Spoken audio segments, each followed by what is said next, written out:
A paz do Senhor, amados irmãos.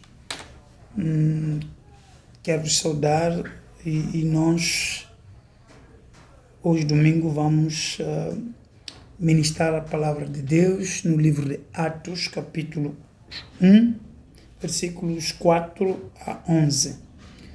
Atos dos Apóstolos, capítulo 1, versículos 4 até 11. O nosso tema é promessa do Espírito Santo, a promessa do Espírito Santo e da segunda vinda de Cristo, e a segunda vinda de Cristo. Assim diz a palavra de Deus no versículo 4. E estando com eles, determinou-lhes que não se ausentasse de Jerusalém, mas que esperasse a promessa do Pai, que disse ele: de mim ouvistes. Porque, na verdade, João batizou com água, mas vós sereis batizados com o Espírito Santo não muito depois destes dias. Aqueles, pois, que se haviam reunido, perguntaram-lhe, dizendo: Senhor, restaurarás tu neste tempo o reino a Israel? E disse-lhes: não vos pertence saber o tempo ou as estações que o Pai estabeleceu pelo seu próprio poder. 8. Mas recebereis a virtude do Espírito Santo, que há de vir sobre vós, e ser-me-eis testemunha, tanto em Jerusalém, como em toda a Judeia, Samaria e até os confins da terra. E quando dizia isto, vendo eles, foi elevado às alturas, e uma nuvem o recebeu, ocultando a seus olhos. 10. Estando com os olhos fitos no céu, enquanto ele subia, eis que junto deles se puseram 2 varões vestidos de branco. 11. Os quais lhe disseram: varões Galileu, por que estás olhando para o céu? Esse Jesus que dentre vós foi recebido em cima no céu, há de vir assim como para o céu o viste ir. Amém. Louvado seja Deus. Queria fazer uma pequena divisão de versículos aqui, só para termos uma noção. O versículo 4, especialmente, começa a promessa aqui, a promessa do Espírito Santo, estando com eles, determinou-lhes que não ausentasse de Jerusalém, mas se esperassem a promessa do Pai, que disse ele: de mim ouviste. Portanto, aqui essa promessa é designada aqui como a promessa do Pai, referindo-se a Deus Pai. E depois o versículo 8 também conclui essa promessa: mas recebereis a virtude do Espírito Santo, que há de vir sobre vós, e ser-me-eis testemunha tanto em Jerusalém como em toda a Judeia e Samaria e até os confins da terra. Louvado seja Deus. E o versículo 11 em particular fala já da promessa da segunda vinda, os quais lhe disseram: varões Galileu, por que estás olhando para o céu? Esse Jesus que dentre vós foi recebido em cima no céu há de vir assim como para o céu viste-o ir. Louvado seja Deus. Agora eu quero falar desses dois assuntos, talvez não teremos o tempo suficiente para aprofundar, mas deixar aqui claro a mensagem de Deus, uma mensagem que nos comunica acerca do derramamento do Espírito Santo. A igreja cristã, fundada por Jesus e seus apóstolos, é uma igreja que recebeu a promessa, portanto, do derramamento do Espírito Santo, conforme podemos ver o versículo 4, como estava a dizer, receberam o batismo, a promessa do batismo com o Espírito Santo. O versículo 5 diz: porque na verdade João batizou com água, mas vós sereis batizados com o Espírito Santo não muito depois desses dias, portanto, não muito depois da ascensão de Jesus. Esses dias é aquele período entre a ascensão e o derramamento do Espírito Santo. Então, o que eu quero aqui deixar bem claro, este derramamento do Espírito Santo não é uma afirmação de que no Antigo Testamento o Espírito Santo não estava a operar ou não existia. Não é uma afirmação para isso.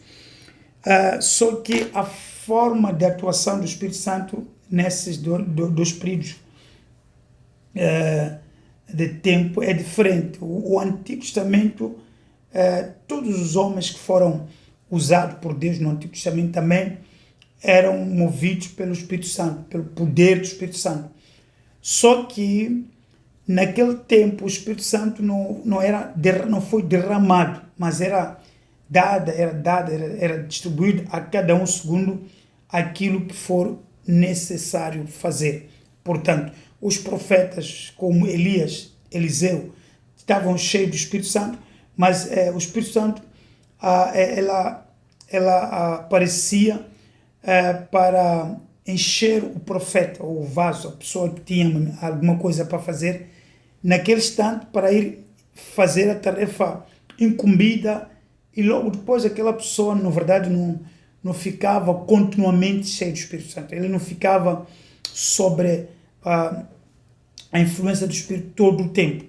Portanto, esses homens, o Espírito era, no Antigo Testamento, ela dada em porções necessárias para o cumprimento de alguma tarefa. E na verdade, assim atuava o Espírito Santo naquele tempo. Não era derramado, mas era dado ou doado aos servos para o que for útil. Não era derramado, nunca havia se falado desse derramamento, que aqui o livro de Atos começa a declarar aqui, logo no capítulo 1. Então, houve uma promessa, depois de Jesus pregar a palavra de Deus, e escolher os apóstolos, que são apóstolos fundamentais, que são os seus discípulos, fazer o trabalho em 3 anos e meio, depois foi de novo para o Monte das Oliveiras para ascender. É neste momento que houve esta pequena conversa aqui, Jesus e os seus fiéis discípulos. Eles queriam saber algumas coisas. Na verdade, no discurso de Jesus havia sempre alguns eventos, algumas informações pouco complicados que era preciso esclarecimento, porque eles realmente não entendiam tal qual como Jesus estava a colocar os assuntos, porque eram carnais, eram homens carnais. Jesus estava aqui a falar que eles não se ausentassem de Jerusalém, mas que esperassem a promessa do Pai. Portanto, designou aqui o derramamento do Espírito Santo como promessa do Pai, que de mim ouviste, que dele ouviram a falar. É só Jesus que inaugurou esta informação de falar da promessa do Pai. E depois Jesus foi mais a fundo aqui no 5, porque o João Batista batizou com água, mas vós sereis batizados com o Espírito Santo. Portanto, era um advento do Espírito Santo que de uma proporção maior, que ninguém antes deste tempo sabia deste assunto, não é? Ninguém, tanto os discípulos, tanto os antigos crentes, né? os defensores do Antigo Testamento, ninguém sabia do derramamento, porque em nenhum momento havia acontecido isto. Então, os que estavam ali reunidos perguntaram se aquele momento era propício para a restauração, se o evento, este é o problema, se o evento do derramamento do Espírito Santo implicava a restauração de Israel, a restauração aqui no versículo 6, a restauração do reino a Israel. Por que esta pergunta? Porque os judeus eram servos dos romanos, o governo daquele tempo estava sobre o Império Romano e havia um grande conflito entre a religião dos judeus e o Império. O Império era, tanto o domínio de Roma sobre os hebreus era tão forte e que realmente quando apareceu o Messias pregando o Evangelho, começando com a pregação de João Batista, eles respiravam alívio, eles esperavam que, olha, agora que já chegou o Messias, neste caso, estaremos livres. Havia muitos judeus que estavam mais ligados à situação social que viviam, portanto, a situação social de serem eles servos romanos. Havia muitos judeus que queriam tanto a liberdade, que então, quando aparece Jesus a pregar o Evangelho, eles logo pensaram que este é que vem nos livrar deste jugo dos romanos. Então perguntaram se a data que Jesus estava a falar estava a indicar o livramento da escravatura dos romanos, ou melhor, a restauração do reino a Israel, do governo a Israel, ou não. Eles perguntaram. Então Jesus dizia aqui, em gesto de resposta,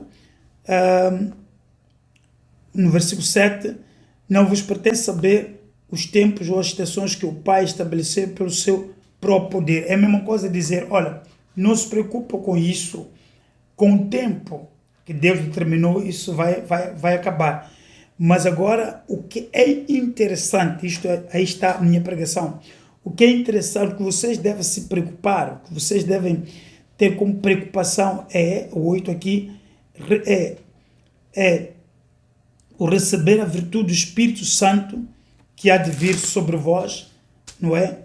E para ser testemunhas, minhas testemunhas em Jerusalém, como em toda a Judeia e Samaria e até os confins da terra. Então havia este mal entendido dos judeus, ou dos discípulos de Jesus naquele tempo, de que Jesus vinha para restaurar o reino a Israel. Há muitos maus entendidos em relação à palavra de Deus mesmo nos nossos dias.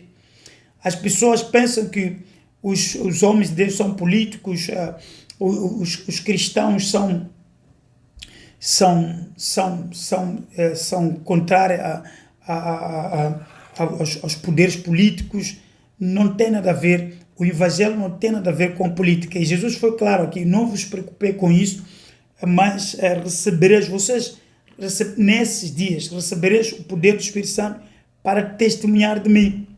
Este é o ponto de situação do Espírito Santo. Ele é derramado para que os discípulos recebam a capacidade, ou sejam capacitados para testemunhar de Jesus. Quando nós aprendemos ciências políticas, é para fazer políticas. Quando nós aprendemos, por exemplo, o direito, é para fazer direito, sermos advogados, juízes e outras coisas. Mas quando aprendemos o Evangelho, é para sermos testemunhos do Evangelho. Então, isto não tinha nada a ver com aquele poder romano vigente naquele tempo, não tinha nada a ver. O que Jesus estava a falar é que o Espírito Santo é necessário, aí vou falar, é necessário batizar os crentes que receberam o Evangelho para serem testemunho. Ouvir o Evangelho é uma coisa, receber o Evangelho é uma outra coisa diferente, mas ter capacidade para ministrar o Evangelho é preciso ser revestido, e este revestimento é feito pelo Espírito de Deus. Há muita gente que tem o Evangelho, mas são tímidos, cobardes, não podem falar a ninguém porque temem governos, temem poderes, temem pessoas, temem a feitiçaria, temem qualquer tipo de poder contra o Evangelho. Então temem isso por falta deste batismo. Então o Senhor não deixou os seus discípulos órfãos. Ele, depois de terminar a mensagem, a missão de comunicar a mensagem do Evangelho, mandou eles esperar em Jerusalém. Esperar em Jerusalém. Como diz aqui o versículo hoje, mas receberei a virtude do Espírito Santo que há de vir sobre vós e ser-me este testemunho em Jerusalém, como em toda a Judeia, Samaria, até os confins da terra. Este é o plano. Jesus não estava a responder à questão colocada conforme os discípulos queriam saber se aquele tempo que estava a se referir vai se devolver o reino em Israel, mas respondeu com uma outra promessa que foi assustador para eles, porque não é isso que eles esperavam. Recebereis poder do Espírito Santo para testemunhar. É muito difícil um crente ser testemunha sem o Espírito de Deus, porque é difícil testemunhar de Jesus. Quando nós falamos de Jesus, as pessoas nos evitam, as pessoas não querem ouvir. Então, se só falarmos com a nossa força, a nossa voz, só com o nosso poder, as pessoas podem até não receber o que estamos a dizer. Mas, quando estamos sobre o poder do Espírito Santo, na verdade, que esta é a função do Espírito Santo, nós podemos falar o testemunho de Jesus com vigor, com graça, com autoridade, e as coisas acontecem. E também o Senhor confirma aqueles que falam sobre a unção do Espírito Santo. O Senhor confirma as palavras que estes falam. É por essa razão que foi necessário derramar o Espírito Santo. Eu, como dizia no início, que o Antigo Testamento também mostra homens que falavam de Deus. De tempo em tempo o Espírito Santo descia sobre os profetas, sobre os doutores de lei, os sacerdotes, para falar, profetizar.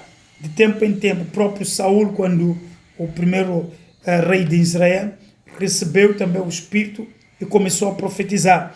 Outros reis, como o rei Davi, não é, aquele que foi depois de Saul, também de tempo em tempo recebia o Espírito Santo. Por isso Davi falou muitas profecias em Salmos. Podemos ver as profecias de Davi em Salmos, porque eram enchidos pelo Espírito Santo. Mas agora esta era, a Bíblia não fala de enchimento, fala de um derramamento. Esta é a era do Espírito Santo. É a era que o Senhor derramou o Espírito para unir o povo, o seu povo, como um corpo só. E esta é a razão por que o Espírito Santo seria derramado, para testemunhar, testificar da obra de Jesus, daquilo que Jesus é, de toda a deidade. Testemunhar, então, para ser testemunho. Há diferença de testemunho e de testemunhar e de falar de Deus. Há diferença. Falar de Deus, muita gente fala de Deus, mas nunca testemunha. Testemunhar, para testemunhar precisa um revestimento. Revestimento, alguém que não terá medo nem vergonha, não terá receio de falar abertamente de Deus às pessoas de qualquer parte do mundo. Esses que recebem o Espírito Santo também podem profetizar. Esses que recebem o Espírito Santo também podem receber outros dons para facultar o serviço do Senhor. Eu repito aqui, o Espírito Santo, a missão primordial do Espírito Santo é testemunhar acerca de Jesus e da obra dele. Realmente a obra de Deus não é para testemunhar tanto para na política ou outras coisas, é para testemunhar acerca de Cristo. Claro que o Espírito Santo nos crentes também dá-lhes sabedoria para responder de uma maneira clássica, uma maneira honesta e sábia, àqueles que querem saber a razão da nossa fé. Então eles têm também esta capacidade dada pelo Espírito Santo para responder com sabedoria e mansidão àqueles que querem saber a razão da nossa esperança. O crente tem uma esperança em Deus. Então, algumas pessoas, por causa da nossa forma de ser, querem saber a razão dessa esperança. Então, nós temos a capacidade doada pelo Espírito Santo para responder a essas preocupações dos outros. E essas respostas podem convencer esses homens a converter-se a Cristo também. Então, o versículo 10 diz: estando com os olhos fitos no céu, enquanto ele subia, eis que junto deles se puseram 2 varões vestidos de branco. Claro, anjos, aqui diz 2 varões, mas é uma referência a 2 anjos. Os anjos, quando apareciam para comunicar povoados ou a pessoa, eles revestiam-se de corpos humanos, jovens, senhores, bem organizados, né? Que apareciam para falar. Então, estando eles ainda a olhar o Senhor Jesus na ascensão, não é? Apareceram, diz a Bíblia, a palavra de Deus, que junto deles puseram-se 2 varões, vestidos de branco. 2 varões. A lei de Moisés dizia que um testemunho só é válido. O testemunho só pode ser considerado verdadeiro mediante o testemunho de 2 pessoas. Então, realmente apareceram 2 anjos para testemunhar aquele acto, a exceção do Senhor Jesus, e darem também esta confiança de que ele há de voltar. Essa é a segunda parte da minha ministração, que Jesus há de voltar. Veja, 11 diz: os quais disseram, varões galileus, porque eram da Galileia, neste caso, porque é que estás olhando para os céus? Esse Jesus, que dentre vós foi recebido em cima, no céu há de vir. Promessa de Deus. Há de vir, assim como para o céu ouviste ir. Portanto, os anjos, 2 anjos. Para um judeu é muito fácil entender qual é verdade, porque foram 2 varões. 2 anjos. A lei de Moisés diz que o testemunho de 2 pessoas é verdadeiro. Então, 2 anjos. Claro que por que vocês gastam tempo a olhar para cima? Esse Jesus que subiu, então voltará do modo que viste subir. Ele voltará. Há de vir assim como para o céu o viste ir. Aqui no versículo 11. Esse Jesus há de vir. Então, realmente, a promessa da vinda de Jesus é verdadeiro. Que Jesus há de voltar é verdade. Isso não foi o próprio Jesus que falou, não foram os apóstolos que falaram. Os apóstolos falaram mais tarde, mas quem falou aqui são esses 2 varões, 2 anjos vindo de cima a testemunhar aqui do modo que ele subiu. Em outras palavras, ele subiu partindo do Monte das Oliveiras, é dali mesmo que ele descerá quando ele vir a segunda vinda. Então voltaram para Jerusalém, do monte chamado das Oliveiras, de onde ascendeu Jesus, qual está perto de Jerusalém, a distância do caminho de um sábado, aproximadamente 1,5 km, falando aqui a distância de um sábado. Entrando, subiram ao cenáculo onde habitavam Pedro, Tiago, João, André, Filipe, Tomé, Bartolomeu, Mateu, Tiago, filho de Alfeu, Simão Zelote, Judas, filho de Tiago. Esses são os seus 12 apóstolos. Todos estes perseveraram unanimemente em oração e súplica com as mulheres, Maria, mãe de Jesus, e com seus irmãos. Algumas pessoas perguntam: como é que eu posso receber o Espírito Santo? E há muitos conselhos que as pessoas dão. Você tem que vir para receber a imposição das mãos, ou outra coisa, tem que receber azeite, qualquer coisa que as pessoas falam. A Bíblia diz que, aqui na palavra de Deus, no 14, todos eles perseveraram unânime em oração. Eles receberam a promessa. Primeiro, a promessa do derramamento do Espírito é para todo crente. Receberam o Espírito Santo, mas também perseveraram unânime em oração e súplicas. Eu tenho dito às pessoas: se queres receber o Espírito Santo, suplica a Deus em orações e constantes orações, mas também separa-se para um lugar específico para orar. Você não vai receber o Espírito Santo, ficar calado, viver normalmente como os outros vivem. Eles foram concentrar no cenáculo, num lugar específico, onde estavam os 12, para orar intensamente e fazerem súplicas. Estavam lá as mulheres e a Maria, mãe de Jesus, e com seus irmãos, portanto, os meios irmãos de Jesus, estavam lá também. Súplicas. Eu tenho dito que depois do batismo nas águas, ou depois, ou depois do evento cristão, se a pessoa quer receber o Espírito Santo, é preciso orar intensamente e fazer súplicas a Deus. Na verdade, se possível, pode fazer isso de jejum, ou pode fazer jejum parcial ou completa, implorar que Deus lhe baptize com o Espírito Santo. Há muita gente que, olha, eu não preciso, eu já falo de Deus, você precisa. Há lugares que você não pode falar de Deus normalmente na carne, porque são lugares terríveis. É preciso mesmo uma unção da graça de Deus para você falar. Há países que não se deve falar de Jesus. Não tem que se falar de Jesus. Então as pessoas precisam de estar repleto do poder de Deus para falar, em outras palavras, para servir a Deus, servir ao Senhor, pela palavra de Deus, trabalhando no Evangelho. É necessário ser revestido pelo Espírito Santo de Deus. Sem esse revestimento, há dificuldade de você falar livremente de Deus. Primeiro, você não tem coragem. Depois, a falta de coragem, fica com vergonha quando quer falar de Jesus. E outra coisa também que acontece é que não tem motivação para falar de Jesus. Há muita gente que conhece Deus, fala de Jesus, até mente para garantir a conversão das pessoas. Então, o Espírito Santo, ela dá a capacidade de falar de Jesus de uma forma clara, sem omitir a verdade, sem vergonha, sem temer os homens, até os que estão na iminência, não ter medo, reverenciar a eles, mas não ter medo, e falar também livremente de Deus, ou em outras palavras, testemunhar. Então todos perseveraram. Estou falando aqui para aqueles que têm dificuldade de serem batizados com o Espírito Santo.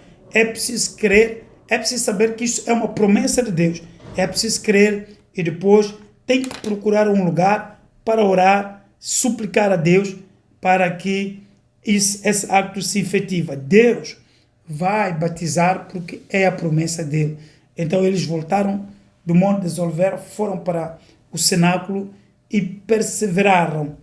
Aqui temos mais a paciência dos santos, o proscater. Eles perseveraram unânimes, estavam juntos no mesmo lugar, naquele lugar onde costumavam fazer os seus cultos, no cenáculo. Era uma casa de primeiro andar. Subiram e instalaram-se ali, ficaram ali para interceder ou suplicar a Deus. Para Deus vai dar, ele prometeu dar, mas é preciso que o crente almeja ser batizado com o Espírito Santo e procura também esta graça, porque é fundamental. Eu disse, vou terminar, é necessário ser batizado com o Espírito Santo, porque para servir a Deus nós precisamos dessa graça. E sem graça, Paulo era batizado no Espírito Santo, tantos outros homens de Deus que ministraram o trabalho, a obra de Deus, eram batizados. Eu fui batizado com o Espírito Santo, mas é necessário continuamente estar com Deus para estar continuamente cheio do Espírito Santo. Quando a pessoa que serve a Deus e não tem o Espírito Santo ou se afasta dessa graça, ele pode tropeçar, pode até falar coisas que Deus não disse, como se fosse Deus. Há casos em que os homens de Deus cheios do Espírito Santo no Antigo Testamento, quando o Espírito saía como Saulo, quando o Espírito Santo saía dele, essas pessoas ficavam tomadas pelo outro espírito de demônio. O Saulo manifestava até que chamaram Davi para tocar harpa, então para acalmar os ânimos do rei, e realmente esse era o problema que estava a acontecer no palácio do rei Saul.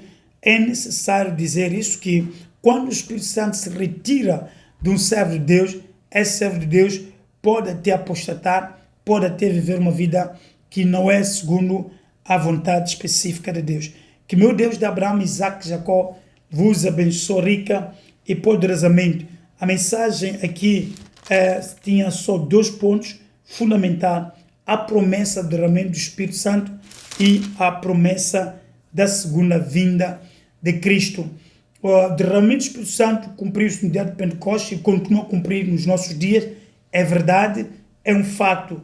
E também a segunda vinda de Cristo é um fato. Talvez noutras gravações posso trabalhar mais profundamente esta segunda vinda. Há sinais, alguns sinais estão a acontecer nos nossos dias. Há sinais da segunda vinda de Cristo. Cristo voltará. Portanto, a mensagem que está na igreja de Cristo é essa, de que Cristo voltará.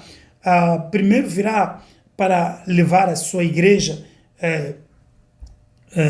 no arrebatamento, e depois virá na segunda fase para, com a igreja, para o reinado de 1000 anos. Nós temos a certeza de que isto vai acontecer e a Bíblia confirma, e essa é a esperança de um verdadeiro cristão, que Cristo voltará, e também um verdadeiro cristão sabe que o Espírito Santo foi derramado. Agora, existem grupos de crentes, não é? Também chamados cristãos, que não creem no derramamento do Espírito Santo, não creem no batismo com o Espírito Santo. Este é o caso desses homens que não creem, mas a verdadeira bíblica promete que o derramamento ocorreu no dia de Pentecostes, e nos nossos dias de Pentecostes para cá continua a derramar-se o Espírito Santo sobre crentes fiéis. E esta é a promessa do Pai. E esta promessa até os dias de hoje continua. Aqueles que se convertem agora podem também receber o Espírito Santo. Não é privilégio para alguns. Algumas pessoas pensam assim, não, o Espírito Santo é privilégio para os que servem. É para o corpo de Cristo. Todos aqueles que aceitam Cristo como Senhor e Salvador podem receber. Agora, não estou dizendo que todos receberam. Eu disse, podem receber. Como disse, há então mecanismo para receber o Espírito Santo. Um do que a Bíblia menciona é permanecer em oração e suplicar que seja batizado pelo Espírito Santo. Portanto, não é algo automático. Você converteu, está batizado. Há crentes que se convertem e se dedicam inteiramente à causa justa de Cristo. Imediatamente eles não levam tempo, até muito antes de serem batizados nas águas, eles são batizados com o Espírito Santo. Por quê? Porque logo que se converteram, é o que eu fiz, logo que se converteram, eles dedicam-se tanto à busca do Senhor, leem a palavra, entregam-se na obra de Deus, e realmente o Senhor não demora em encher essas pessoas do poder de Deus. Aqueles que se convertem a Cristo, mas ela tem muitas brincadeiras antes de serem firmes em Cristo. Essas vezes ficam muito tempo sem ser batizados no Espírito Santo. Mas o que eu estou a dizer aqui é preciso buscar que sejamos repletos, enchidos pelo Espírito Santo até transbordar. Nós, quando nos convertemos, o Espírito Santo nos convence, vem para nos convencer, nascemos de novo. Mas agora o batismo com o Espírito Santo não implica nascer de novo. O batismo com o Espírito Santo é ser cheio até transbordar. Portanto, aquela pequena porção da conversão é para nos transformar em cristão, mas este derramamento é para nos transformar em testemunha ou servos de Deus. Agora, se você converter-se a Cristo, não quer ser servo de Cristo, isso não é boa coisa. Converter-se a Cristo é para seguir e servir a Cristo. Então, para o serviço é preciso o derramamento. Que meu Deus de Abraão, Isaac e Jacó vos abençoe rica e poderosamente. Eu quero que todos fiquem repletos e abençoados, cheios do Espírito Santo também, para poderem nos servir a Deus com sabedoria. E saírem também da linha de dúvidas, de medos, temores. Há pessoas que servem a Deus, mas vivem sempre com medo de morrer, medo de perder a graça, medo disto, daquilo. Nós, quando estamos em Cristo Jesus, cheio do Espírito Santo, a nossa missão é testemunhar. Testemunhar. Cristo veio, morreu, ressuscitou, voltará de novo, pregar Cristo pelo poder do Espírito derramado em nossos corações. O Espírito derramado em nós também nos dá a segurança de que ressuscitaremos na primeira ressurreição, nos dá a segurança de que nós seremos arrebatados, nos dá a segurança de que nós seremos também, reinaremos com Cristo também. Então, que Deus vos dê graça em todas as coisas. Vamos fazer uma pequena oração. Se algumas pessoas estão aqui, não receberam este poder, podem receber. Se oram pela fé, se estar a acompanhar esta oração, podem receber. Eu vou orar e a graça de Deus pode te abençoar para receber esta bênção do derramamento do Espírito Santo. Fecha os olhos. Senhor Deus e Pai, eu oro para que todos aqueles que assistem este vídeo tenham a esperança e a segurança de receber o poder do Espírito Santo. Espírito Santo prezado, derrame sobre todo irmão que está escutando com zelo, com paciência, para receber o poder do Espírito Santo, que foi a promessa do Pai. Derramarei o Espírito Santo sobre vós, sereis testemunhas. Dê, Senhor, essa graça para que possamos testemunhar de Cristo a todo homem, em todo lado, segundo a vontade específica de Deus. Derrama, Senhor, o Espírito prometido, porque sem Ti nada podemos fazer. E sem esse derramamento do Espírito, não podemos ser fiéis testemunhas. É preciso fiéis testemunhas no nosso tempo, Senhor, que falam do Evangelho de Cristo, sem medo, sem temor dos homens. Senhor, faça tudo acontecer agora, no nome de Jesus, para a glória de Deus, agora e para toda a eternidade, em Cristo Jesus, Senhor, hoje e para todo sempre. Amém.